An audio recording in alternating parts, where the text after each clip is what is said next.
Hello, print fan. Welcome back to the print shop.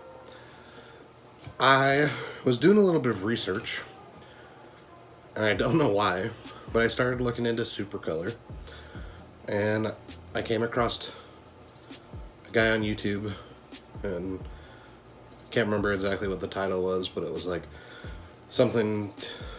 It made you think that online influencers were lying to you about supacolor.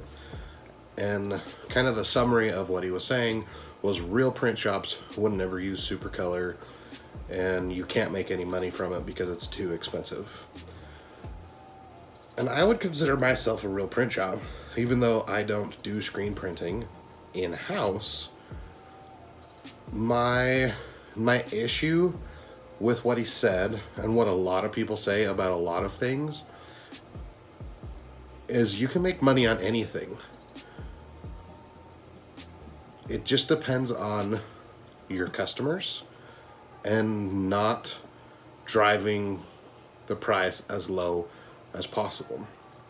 I've talked before about how I used to be the bottom runner. I tried to have the lowest price possible, and I just wasn't making any money. I have a video that I will link down in the description where I talk about doing less and making more, because I set my prices based off of what I want my profit to be at this point. And if someone says no, I'm okay with that. And if someone says yes, that's great, because that's what I'm willing to do the job for.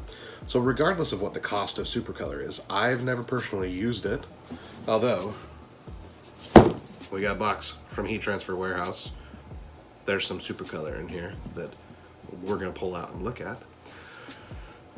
But again, the thing to me is you can make money doing anything, and it doesn't matter if supacolor costs 20 bucks a sheet. You can still make money on it. You just have to price it right. And some customers might say, for whatever project you're doing, oh, that's too high, I'm gonna do something else. That's great. If you want to produce it another way, that's great too. I also have a lot of people that complain, and this is more on Facebook groups, that I wouldn't necessarily say I argue with people, but I talk to people. And one lady that I got kind of in an argument with was like, my customers care, it has to be screen printing. And I would say in most cases customers don't care. They don't care usually what it feels like unless they've been trained to care. Usually what they want is the result.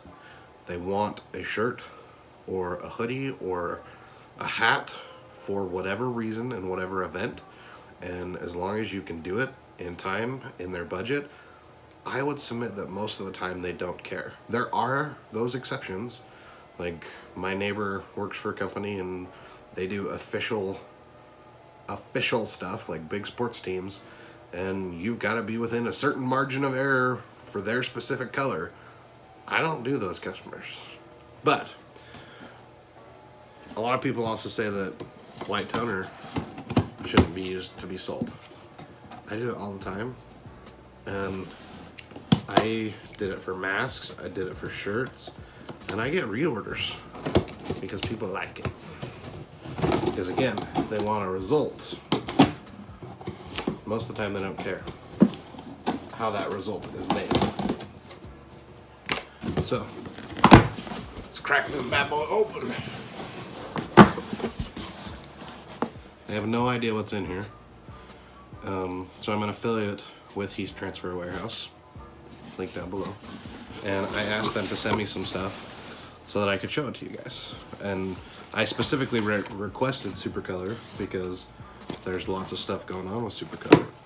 But looks like we've got some shirts. So if you don't have wholesale licenses and you want to just get a few shirts, they're a great source for that. So we've got a district shirt, looks like another district shirt, looks to be about the same color. Yep, another district. This one looks like a Portland company. Oh, another district. So it's going to be another district. It looks like a very similar color to the Portland company. And then a V-neck district.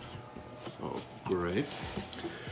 Heat Transfer Warehouse, you guessed it, is known for their heat transfer vinyl. So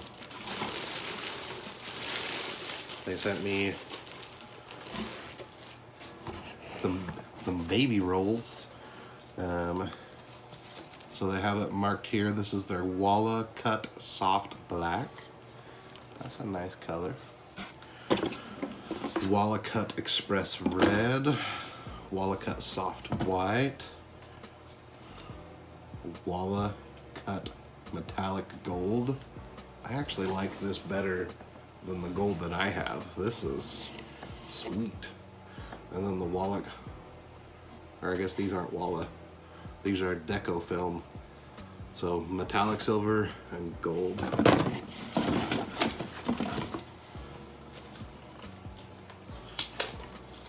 These are some Supacolor samples. Oh, I guess lots of Supacolor. So we have Supacolor sub block. So sub block is for high count polyester apparel. And then we got Supacolor wearable, which is suitable for all fabrics. Suitable for all fabric types, not suitable for fabrics that are sublimated or ones that migrate. So I think that text should be changed to not suitable for all fabric types. It's just kind of funny to me. So anyway, so wearable. So that's probably like the common 50-50 tri-blends. And then I don't know what the difference between this Supacolor is, but let's pull one out because I want to see what it feels like. Because, like I said, most of my customers don't even care. So the back feels like screen print, or at least it's got like the screen print powder. This probably, I would guess that this is a sub block just because it's black on the back, but it definitely feels like a plastisol transfer.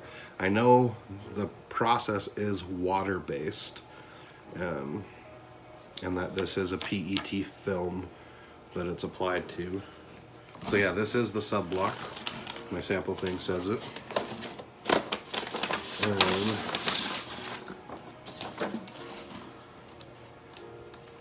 So then they have headwear, wearable, soft shell.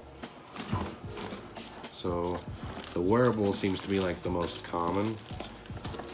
So let's pull that one out here.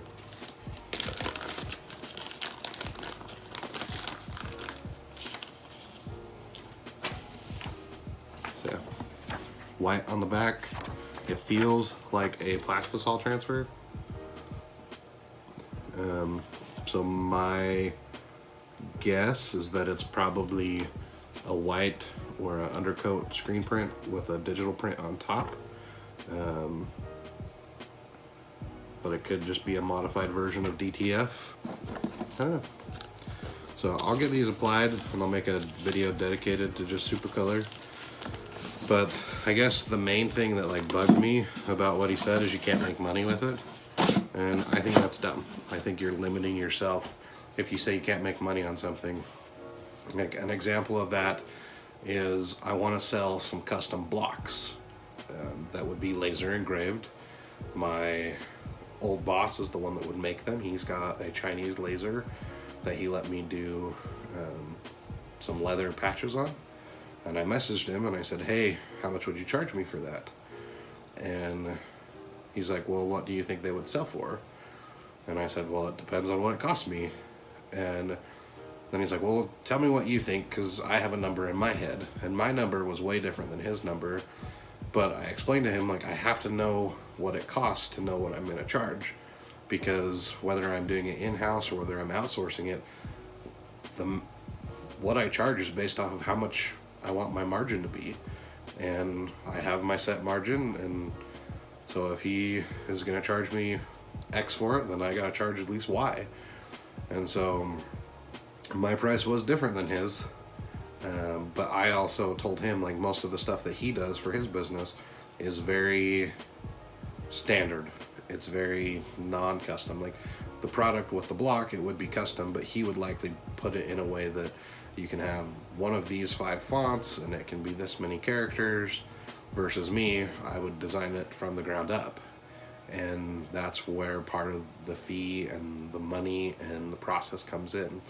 So I know this is me rambling a long amount about this. So let's dive into the rest of this box. So the other samples that we have in here are some sublimation samples. So we've got some different coasters that have the sublimation white on the top, different sizes. Looks like they sent me a few of each of them. Mouse pads, so blank mouse pads.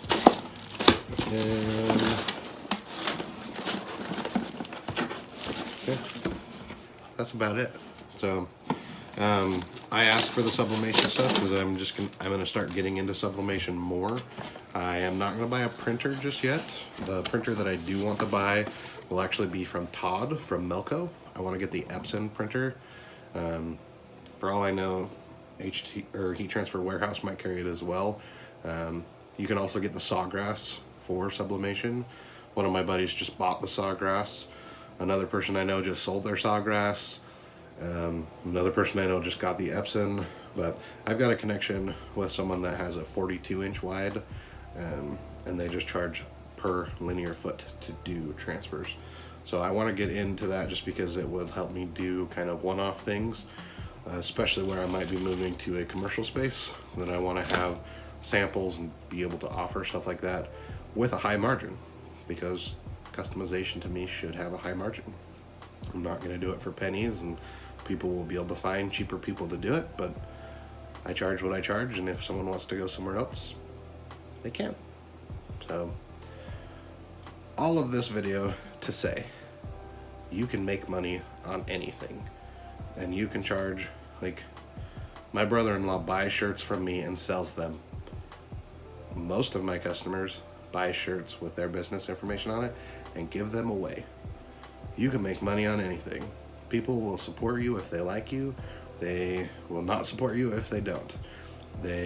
Some customers are very price sensitive. Some customers are service oriented. Some of them are a mixture. Some of them have deadlines. Some of them don't. So you just gotta find the right customer. And Supacolor gives you the ability to do things that other things can't. It's different than white toner. It's different than screen print or printed HTV. Like, I do a ton of printed HTV. I don't get complaints. I just make sure my customer knows what they're getting. And again, most of the time, all they care about is the final result. They usually don't care how it's produced. They don't care how the soup is made. They care about the soup. So that's just my 2 cents. If you disagree, let me know. If you agree, let me know. If you think I'm awesome, hit that thumbs up button. Thank you, Cam, for rating the video. If you guys want to support this channel because you do like what I do, you can use the affiliate links down in the description. Thank you as always for being here, and we'll see you in the next one. Prefam.